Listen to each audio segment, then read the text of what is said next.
कुछ कुछ Korean movies जो और शोज होते हैं ना वो काफी ज्यादा भयंकर होते हैं। और क्यों होते हैं? क्योंकि उसके अंदर जो ह्यूमन एलिमेंट होता है ना वो काफी ज्यादा खतरनाक होता है। जो रिलेशनशिप डायनामिक्स दिखाए जाते हैं, जिस तरीके से पीड़ा दिखाई जाती है, मजबूरी दिखाई जाती है, या फिर अपराइजिंग दिखाई जाती है, वो काफी ज्यादा जबरदस्त होती है।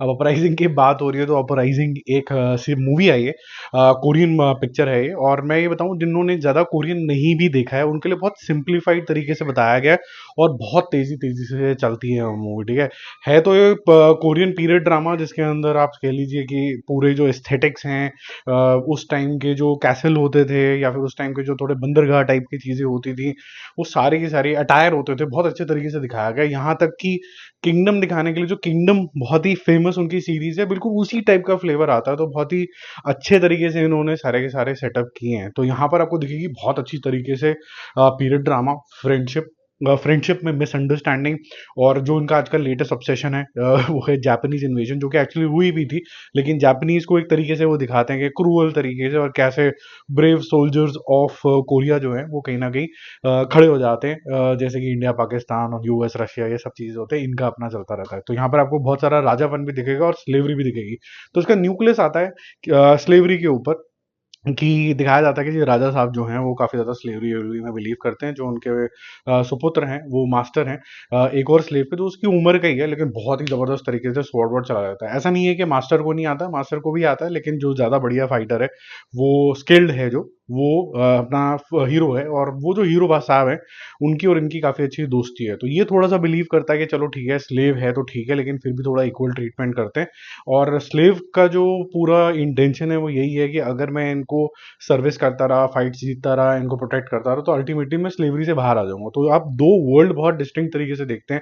एक तो ये राजा महाराजाओं वाली कहानी, और उनका जो साम्राज्य है वो डिसमेंटल मेंटल, उनकी इन्वेजन, ये वाली कहानी आ जाती है। और एक कहानी आ जाती है स्लेव की, कि वो स्लेवरी से बाहर कैसे निकलेगा, और उसके जैसे कितने सारे स्लेव्स हैं, उनकी मनोदशा किस तरीके की है।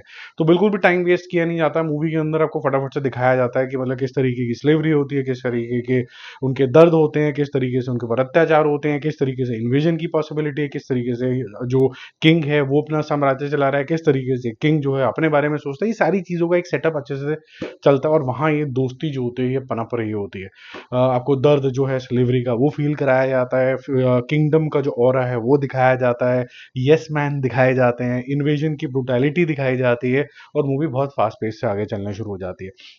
देखो इसके अंदर काफी सारी चीजें, जैसे मैंने बताया, टिक मार्क है। सबसे बड़ा टिक मार्क तो है कि जिस तरीके की पेस ये पकड़ती है, और अगर आपको स्वॉर्डमैनशिप और ये जो पीरियड जो एक्शन सीक्वेंसेस हैं, अगर आपको अच्छे तरीके से देखनी है, जिस तरीके से तलवारबाजी और ये सब चीजें होती हैं, काफी अच्छे तरीके से यहाँ पर दिखाया गया। और जो जेन्युइनली ब्रूटलनेस दिखनी चाहिए है एक विलन के रूप में जापानीज इन्वेजन की, वो भी आपको अच्छे तरीके से दिखती है। अब मुद्दा ये है कि ये दोनों सेम पार्टी में होके अलग अलग क्यों जाते हैं, दो दोस्त, और क्या ये कभी वापस आ भी पाएंगे कि नहीं आ पाएंगे, और इनकी जो कंफ्यूजन हुई है आपस में किस वजह से हुई है।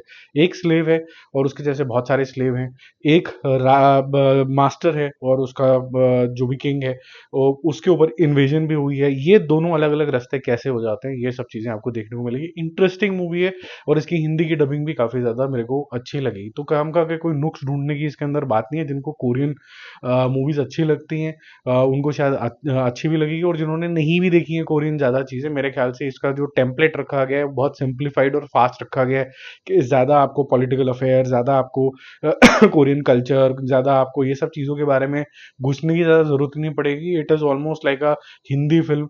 उसके डायनेमिक्स है, पुराना राजा, उसका स्लेव, और ये अलग अलग हो गए, क्यों हो गए, दोस्ती, धर्मवीर, तो वो जोन में कहीं ना कहीं ये चली जाती है। मेरा मूवी शूज स्कोर इसके लिए हाई रहेगा। काफी इंटरेस्टिंग लगी मुझे, 3.5 स्टार आउट ऑफ 5।